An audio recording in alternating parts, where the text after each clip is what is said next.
একটি গোষ্ঠী নির্বাচন বানচালের ষড়যন্ত্র করছে, তাদের চিহ্নিত করতে হবে বলে মন্তব্য করেছেন বিএনপির কেন্দ্রীয় নির্বাহী কমিটির সদস্য ও যুক্তরাজ্য বিএনপির সাধারণ সম্পাদক কয়সর এম আহমেদ।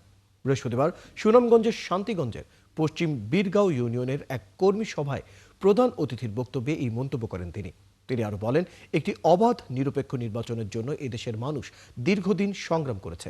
হাজার হাজার মানুষ শহীদ হয়েছেন, লক্ষাধিক মানুষ কারাভোগ করেছেন, কিন্তু ছাত্র জনতার বিপ্লবের মাধ্যমে গণতন্ত্রের আংশিক বিজয় হয়েছে।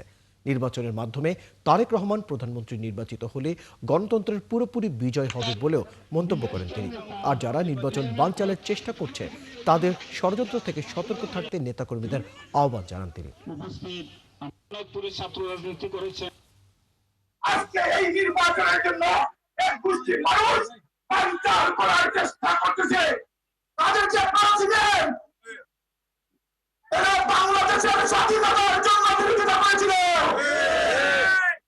এরা বাংলাদেশের শত্রু, এরা বাংলাদেশের স্বাধীনতার শত্রু, গণতন্ত্রের শত্রু। তাদেরকে চিহ্নিত করে রাখতে